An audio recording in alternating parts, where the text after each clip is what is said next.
when I got married, my wife, back in '67, when I got married, my wife was a secretary to a mafia don.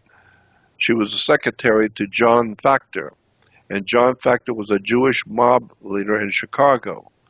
But it got too hot for the Jews in Chicago because the Sicilians were killing the Irish, and the Irish were killing the Puerto Ricans, and everybody was killing each other after Al Capone. After Al Capone went to prison for good, well, there's an empty chair at the top, the boss. Yeah. And so now it's going to be decided who is the boss of all bosses now that the old man's gone.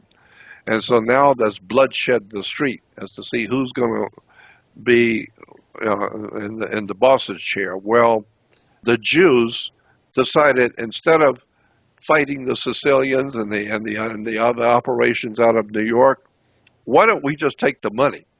Because after all, that's the bottom line. So why don't we just take the money and get the fuck out of here? And so they did. And John Factor, his younger brother was Max Factor. Max Factor's cosmetic thing. Okay. Well, Max Factor was a hitman for the mob. He was a hitman for the mob. He used to rub out people coming and going, but that was his job, and he was good at it. And John Factor told me, my brother would kill anybody for a buck. I don't care. That's his business. I got my business, right? And he says so. But he worked with Meyer Lansky and Mickey Cohen and Bugsy Siegel. All these guys were Jews. They were all Jews on the West Coast. Yeah. So he said, so when everybody was killing each other in Chicago, my brother, who was a hitman for the outfit, he and I went to the banks and collected all the money, and just quietly drove out one night for a cup of coffee and never came back. So we took the money. So you guys can fight and see who's going to sit in the big man's seat, but the Jews have got the money. Fuck you. So they went out to the West Coast and joined with the Jews that were already out there. Mickey Cohen, and like I said, and Meyer Lansky and Bugsy Siegel and all these other Jews, and so they came out with lots of money, and their Jewish brother said, well, shit, if you're bringing that kind of money, come on in, Yeah. And so, bring your money with you, but come on in. And, welcome home. Welcome home. And so he said, we had so much money that we brought that we could not put it into a bank because no bank is going to take hundreds of millions of dollars. Holy smokes. Yeah. No bank's going to take that kind of money, hundreds and hundreds of millions. And so, well, the mob did. They don't mind. They give it to us, and we'll wash it and clean and send it out. He said, the mob told him, give it to us, and we'll invest it in Sears and General Electric and General Motors and airlines and all that. And one day you'll be totally legit. Well, that's what Michael Corleone said in The Godfather 1 when he was talking to his girlfriend. He said, Kate, in 5 years we're going to be totally legit. No more criminals. Why? Because we bought General Electric, and we own a big piece of American Airlines, and we own a big piece of Sears Roebuck. We own a quarter of this corporation and an eighth of that corporation.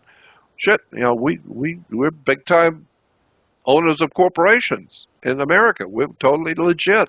Of course, we got it with the drug money and the killing everybody, but it's just business. But so he told me, he said, Max, my brother, was a hitman for the mob. And the mob had a joke going around Chicago that when Max was sent out on a job, he would always shoot the guy in the face. That was his routine. He liked shooting people in the face, blow their head off. Everybody has their thing. Yeah, everybody's got a thing. He don't care about the heart and the gut. No, shoot their heads off, blow their brains out. Oh, and he said, well, that's Max Factor. So all the girls going to Max Factor Cosmetics, well, you need to know who Max really was. Wow. Where he really came from and how he had the money to become Max Factor in Hollywood, because all the Jews that were operating in Hollywood, well, when he comes in with hundreds and hundreds of millions of dollars, well, the Jews in Hollywood say, oh, shit, come on in. coffee's hot. Come on in and bring the money. And so John Factor said, so there was a joke going around Chicago that every time Max made a hit, the guy who runs the mortuary, and he said the undertakers would spend thousands of dollars trying to put the head back together so he could have an open casket funeral. So he said, so the joke was around Chicago, Max, if you ever retired, you ought to get into cosmetics. You're really good for cosmetics. Shit, it takes $10,000 to put the guy's head back together, and so he can have an open coffin funeral. And so it was a joke. And he said, so when we got out here, the Jews in Los Angeles, they heard the joke, and they said, no, seriously, why don't you get into cosmetics? Hollywood's big. Come in and shit, we need cosmetics and movies, and put your money on cosmetics. And so he did. And so he hired all of his Jewish friends to set up a cosmetic company and became known as Max Factor. Yeah, Max Factor, who blew people's heads off for a living. Wow. I'll never look at Max Factor again the same way. Yeah. And, wow. That's a great story. But I'm just basically skimming across the stuff that it's not really will get you killed, the stuff that's on my website, but it's a lot of stuff that I know about symbols and words and terms that other people don't, about commerce and all that kind of thing. So I would rather be able to say it's private, it's not in public. So I'm protected. I've had a federal attorney sit down and explain that to me quite a while back. And he said, if you're a Ku Klux Klan or any other racist group, I don't care what color you are, and you're having a private meeting with your fellow Klansmen or your fellow criminals, you can rant and rave and call anybody you want, anything you please, as long as you keep it in the house. But if you go out into the public airwaves, now that's different. Now you're going into the public with this. And government, he said, government is empowered to protect the public. So therefore, if you're shooting your mouth off about something the public will get upset about and didn't know about, then we have to come in and protect the public from your knowledge. Yeah. We don't want these suckers doing that.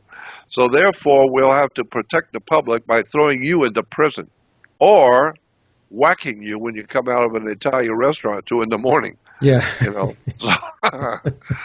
So that's why I thought a long time ago, no, I'm not interested in telling anybody anything. But I know shit nobody knows. Yeah. But I've got enough to do just with the religion thing alone. I could talk for the next 4 years about shit that you've never heard. That's what I love doing. I love the religion part of this. Yeah, and I think that's great stuff to talk about. It is. And I do too. Yeah, it is. I enjoy talking about that stuff too. Yeah, me too. Anyway, I'll let you go. But and then let me know when you want to do another one. I'm always up for it. So. Okay, absolutely. But you email me, and then when you do, then I'll get back to you. We can do another one. Sounds good. Okay? We'll definitely do that. Okay, we'll talk later. Good Bye-bye. night, Jordan. Bye-bye now. Good night.